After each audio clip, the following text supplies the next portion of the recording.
Hayır. Bitti. Discord'la alakalı bir şey dedi. Bakacağız ne olduğuna.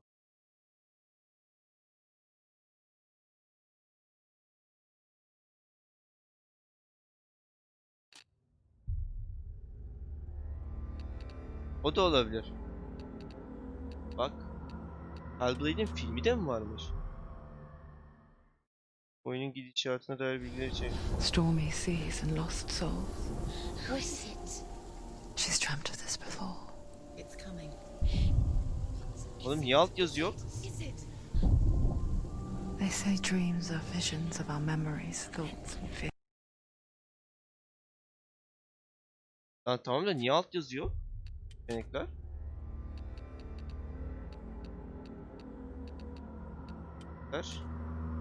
Alt yazılar açık. Niye filminde alt yazı yok? Tamam burada alt yazı koymuşlar filmin gidişatını filmin içinde. Stormy seas and lost souls. Tamam çevirmeye başlıyorum. Hazır mıyız? She's dreamt of this before. It's coming. Geliyor. Is it? Is it? Bu ne? Is it? Bu ne? They say dreams are visions of our memories, thoughts and fears, as seen by our inner eye. Tamam. But what if each one of us is always dreaming, even when awake, Biz görüyorsak falan dedi. and we only see what our inner eye creates for us? Is this what hell is? A world shaped by Senua's nightmares. Oğlum sen şeydesin. Maybe that's why people fear seeing the world. Telefondasın nasıl izleyeceksin? Yes.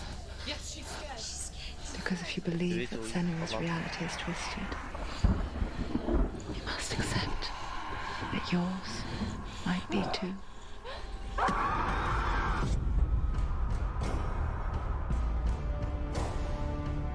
Denaz Faykasız. Hellblade: Senua's Sacrifice is a video game about Senua, a Celtic warrior on a vision Ah, ben de quest video into oyunu- Viking territory. But what sets our hero Senua apart is that she suffers from severe psychotic mental illness. Neyse ben kaçtım görüşürüz ustacığım. He knows she's getting closer. He can feel her coming closer. She's getting closer. They're watching. They're watching. They're watching. The original idea for Hellblade was to create a classic hero's journey, a journey of suffering, but one where the fantasy world is not another planet or alternate universe, but a world that is constructed in Senua's mind. But to do so would mean putting psychotic mental illness at the center of the experience, a subject that is still considered taboo, and a challenge that was both terrifying and exciting in equal measure. In Hellblade, the starting point was a newly discovered Celtic goddess called Senua in Ashwell, Hertfordshire. When first discovered, her name was thought to be Senua, a name which I liked and kept. I wondered if Senua might have been a Celtic warrior like Boudica who stood up to the Romans. While the Romans had conquered all of Europe, there was a group of Celts up in the furthest reaches of the Roman Empire that could not be conquered, the Picts. And so the Romans built a wall, called Hadrian's Wall, that spans across Britain from sea to sea to keep the Pictish barbarians at bay. Şöyle. The Picts were known for their war paint, painted on with woad, and their matted hair clumped with lime. And so Senua would be a barbarian Pict in this image. Barbar. What's your name? Senua, I haven't seen you before. Daha önce gün. I don't live home much. Oh, Zeno's daughter. I have to go. Wait. Orkney is off the coast of Scotland and was inhabited by the Picts, steeped in history and mystery, and so I made Orkney Senua's home and set the stage for a crisis. In the late 8th century, the first Vikings landed on the Orkney Islands. The population of the Picts crashed thereafter, replaced by the Norsemen of the 9th century. Were they wiped out? We don't know for sure, but it would seem likely given the reputation of the Vikings. The Northmen's brutality is legendary. High-ranking leaders and chieftains of the tribes they conquered were often offered as sacrifice to their gods. The most brutal of these sacrifices was known as the Blood Eagle. I imagine Senua as a young female warrior who returns home from exile to find her partner, Dillian, brutally sacrificed to a Norse god by these hellish warriors from a faraway land. I imagine the horror of this moment and how it would have dragged her deep into mental torment.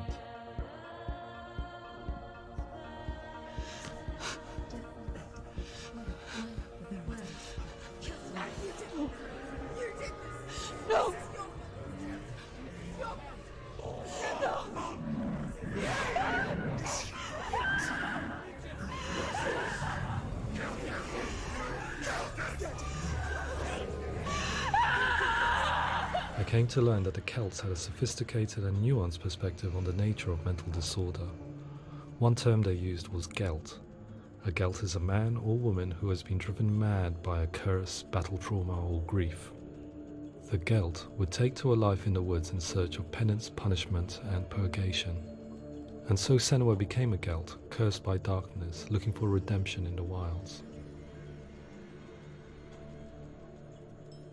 Another word the Celts used in reference to mental disorders was druth, meaning fool, or liar, one who utters the words of God. Oğlum çok They tell of the mad varmış oyunun sinner who aslında. flees battle into exile and takes on a beastly nature, growing feathers on his body. The character called Druth in Hellblade is based on a little-known person called Findan, an 8th century Irish Celt who was captured and enslaved by the Vikings, but eventually escaped to Orkney where he became a monk. I will tell you my stories of hell, if I may walk with you.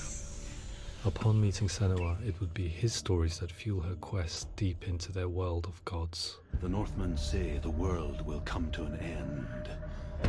The sun will grow black, the earth will sink into the sea, the stars will disappear, fire and water will meet, flames will play against the sky, the heavens and earth and all the world will be burned, all the gods will be dead, and the warriors of Valhalla and people everywhere. Senua, prepare yourself for Ragnarok, for it is nigh. So the stage was set for a new adventure, a journey into the Bilmiyorum, yayını Norse underworld kapatabilirim, called emin değilim. Hell, a vision quest fueled by madness and myth, a fantasy that was created by Senua's own mind, and one that we would experience through her eyes. This is your mission. This is your quest. There is nothing else left. To make a game about a warrior with psychotic mental illness as its central theme was fraught with danger. Mental illness, such as psychosis, is still taboo and rarely acknowledged in a century of cinema, never mind the new medium of games. Where it does feature, it often conflates psychosis and psychopathy associated with a lack of empathy. It is unfortunate that these two words sound so similar that they are used interchangeably in media. I must admit that I didn't have to look very far to discover my own ignorance of the subject. So we reached out to Paul Fletcher, psychiatrist and professor of health neuroscience at University of Cambridge. Psychosis is a descriptive term, and it refers to having a loss of contact with objective reality. So it's characterized by two main sets of symptoms. One of them is hallucinations, where somebody experiences perceptions when there is no actual objective thing out there to perceive. You're already dead. Who are you? And the other is delusions, where somebody comes to very often bizarre, unpleasant, frightening beliefs when there's no good evidence in favor of them. There's no doubt about it. The source of the darkness is in Helheim. And the goddess Hela holds his soul there. We reached out to Welcome, a biomedical research charity that spends billions on research and awareness programs aimed at improving health. Mental health hasn't always been presented in the media in a way that is particularly helpful. It can be challenging to engage people with the subject matter, and there are a lot of preconceived ideas about mental health, and particularly schizophrenia and psychosis. So we hope our support allows the team to continue to collaborate with Paul Fletcher and with those who have experience of psychosis to create a game that provides a fresh perspective on the condition and allows audiences to engage with it in a way that just wouldn't be possible in any other medium. What started out as a brief consultation convinced me that we were only scratching the surface of an immensely deep and interesting subject that could enrich and change the very nature of the game. That's cool. Thanks so much for coming in. Pleasure. Yeah, biliyorum, oyun It's really 2017 interesting for me. I'd love to be involved. I think it's fascinating. Absolutely. Our understanding of psychosis is still very much a mystery, and ways of treating it are still primitive compared to physical illness. After all, it is easy to see the pain and suffering caused by physical diseases or physical trauma. It is not so easy to see the mental suffering and trauma of severe mental illness. But what if we could find a way to see it? Games are capable of drawing you in for hours on end, playing the role of a character who is different from you, experiencing their perspective, and actively involving you in a world that functions with a different set of rules. That voice is not a kind voice. That voice calls you to your death. It's an evil voice. If we were to represent Senua psychosis, we would have to simulate voice hearing, a common attribute. But how can we simulate something we have no first-hand experience of? Professor Charles Fernyhough, a leading expert in voice hearing from Durham University, offered his help. Hearing voices is an experience that is usually associated with severe evet. mental illness. And crucially, we know that hearing voices is a part of ordinary life for many people who don't meet the criteria for mental illness. Yeah. Oh, that's not him in real life. We know voices Oğlum vary çok rahatsız edici bir şey according bu to arada, where they biliyor musun? appear in Ben oyun space. oynarken Voices çok kanser can oldum. appear far away in the distance, they can appear right there in your ear, they can seem to be coming from inside your head. Based on the information Professor Fernyhough provided, I put together a sound brief and invited some actors to the studio. We recorded the actors using a binaural microphone, which records the 3D spatial position of sound, replicating the way sound is heard by human ears. It gives you an incredible sense that the person you are listening to is right there beside you. See that she's going.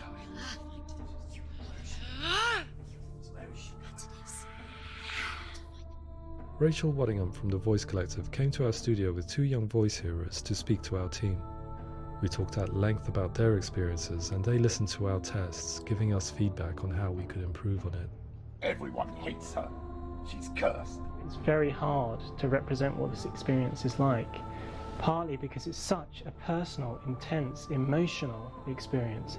It's testament to how Ninja Theory have been listening to what the researchers are saying, but also crucially listening to the experts by experience. What they've come up with is so compelling. It's by far the best representation I've heard of what these experiences are like.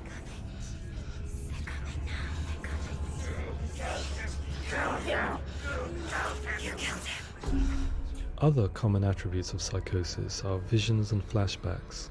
We met with Recovery College East, who work with and care for people recovering from severe mental disorders. A group of service users gave us their first-hand account of what they experience. Sometimes when the visions or what we're seeing is too much, we become small until eventually we perhaps don't see anything. The people we spoke to, the stories they told, were fascinating, harrowing and mind-boggling. The reality of what people experienced was vivid, far exceeding what I could possibly have imagined. We went away itching to represent some of these visions and flashbacks in the game. Hands will know my heart is so, love is so far away. Don't you know how I wanna feel Tamam, orada yine müziği kısacağım. Büyük ihtimal seslerin hepsini I could never know how you grow, all these days are killing me.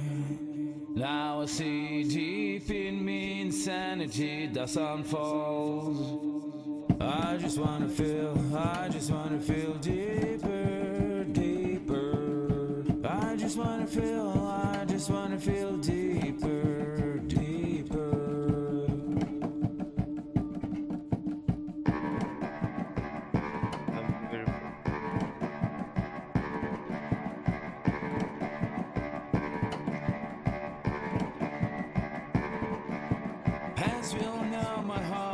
Abi kızın psikozunun sebebi olması olacak şey de şuydu değil mi yani? Sevdiğimiz insan savaşta ölüyor sonuçta ve biz de psikoza sonuçta onun yüzündesine psikoza sahip. Ve annemizin falan da ölmüş olması durumundayız.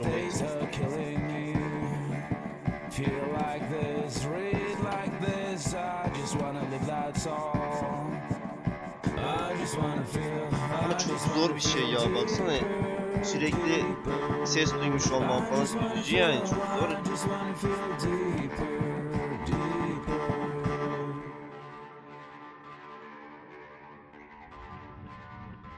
To refine our work, we continue to hold meetings with Recovery College East over the course of a year and a half, showing them what we had achieved so far and refining the in-game representations based on their feedback. With their help, flashbacks, visions and changes in perception were woven into the story and gameplay of Senua. The students that are involved in this project are incredibly excited about being involved. They have described the experience as being important because it values their lived experience and shows that despite what we have been through, all of that experience becomes valid, that actually it's something that we should all be talking about. The experiences described range from beautiful to frightening beyond comprehension.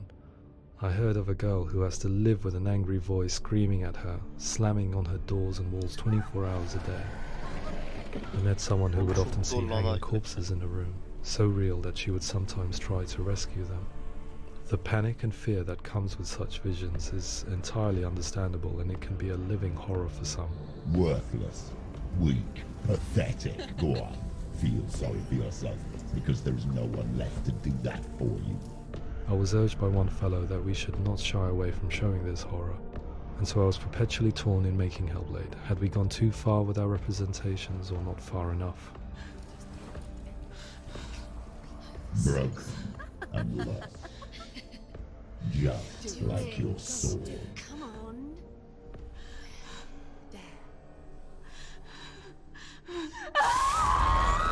In some ways, voice hearing and visions were the low-hanging fruit, so to speak. There's another aspect of psychosis that is much harder to explain, but one that I think video games are uniquely able to represent, which are often called delusions. People begin to see patterns in the world. They begin to link things that most people wouldn't link. Most of the things that we might think would be coincidence or, not worth commenting on. Nevertheless, that might have a particular salience or importance for them.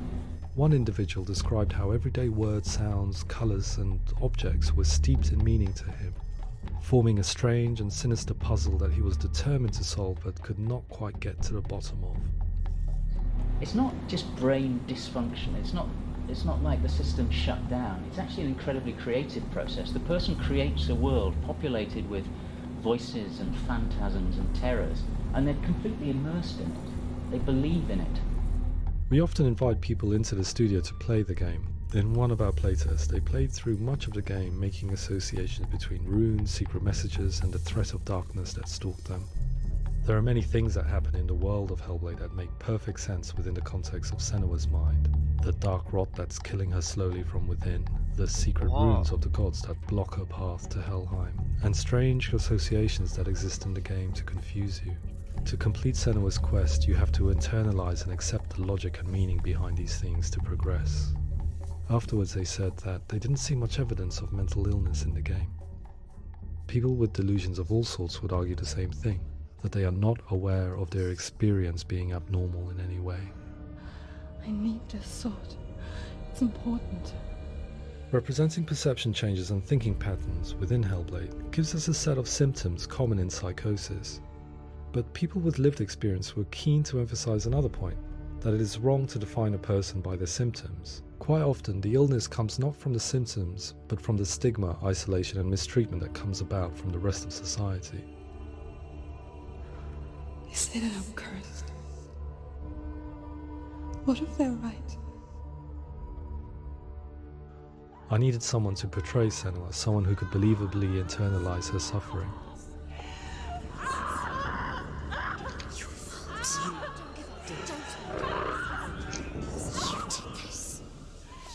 Melina Jurgens, our video editor, had been a stand-in for Senua over a few months while we perfected our motion capture techniques. Without realizing it, she had already auditioned for the role, and I knew her well enough to know that I didn't have to teach her to act, but to relive her own internal pain. As often is the case, those who have suffered mental anguish are never far from us.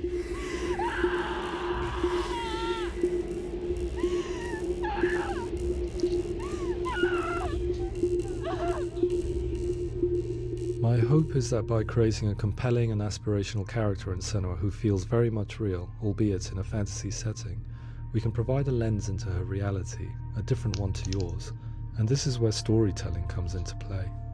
I imagined her life based on common threads in real people's lives. She was always prone to psychosis as a child. Her mother Galina also heard voices and had visions, so perhaps there was a genetic aspect.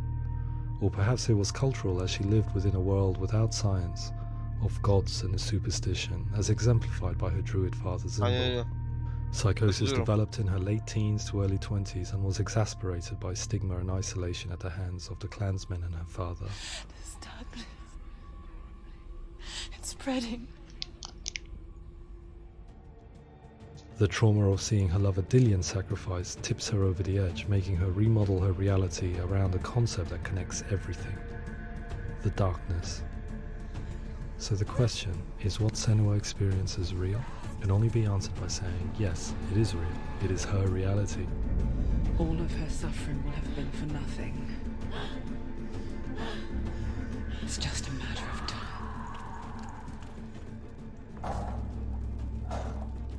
Towards the end of the project, service users and professionals that had collaborated with us were invited to see the near final game. It was a chance to see if the game had reflected their views or if it had misrepresented them. For me, being involved in especially developing Senua's character has been really important, and being able to bring in my perspective and what I see and what I hear, and having that built into the game has been a real privilege. It's gritty and it's meaty, and there are some tough subjects in there that are being tackled with honesty.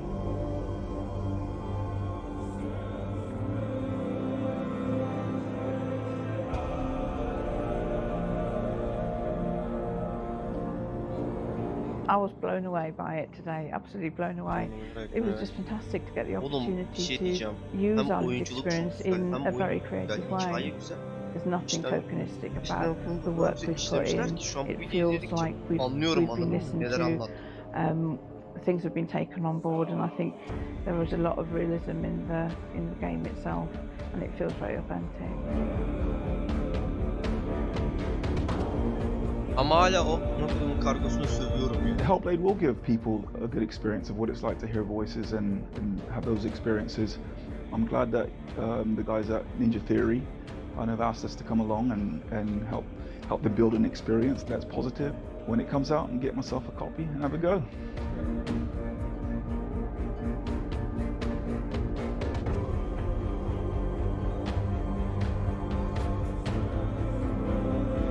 I think all the way through I was really inspired by how the conversations have translated into the game in a way that I think I didn't imagine was possible. So wonderful, really wonderful.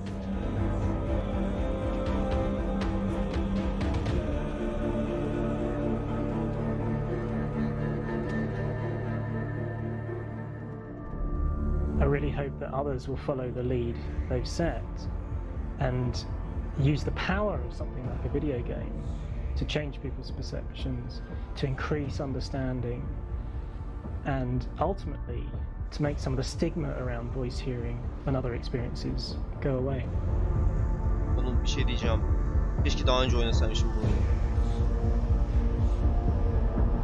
For me, it was really exciting to see something that I explore scientifically being represented so beautifully in a character who's trying to penetrate the mysteries of the environment in which they've been placed, with all of this strange uncertainty and noise and conflicting information that they're getting. I'm very excited by this way of trying to represent mental illness, because I think it actually might be offering us insights that we wouldn't get from pure scientific explorations, and actually giving us quite an empathic view of what it might be like.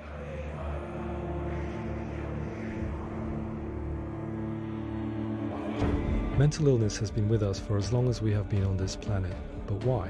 Why hasn't evolution stamped out this weakness from within our gene pool? I often pondered this question until I realized that the question had an inbuilt flaw. It assumes that being and thinking differently is a weakness. The only reason we have computers, spacecraft, medicine, poetry, art, and yes, even video games is because individuals were able to simulate new abstract realities in their minds and share them with the rest of us. We need people to be willing to see differently in order for us to progress and survive as a society. And we need to be open to these new ways of seeing. And it is this spirit that motivated me to create Senua's story and share it with you.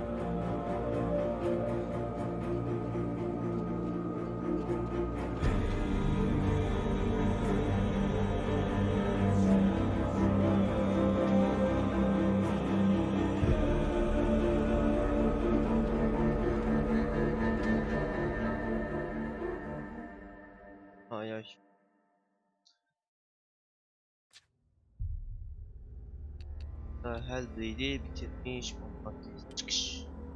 Onayla.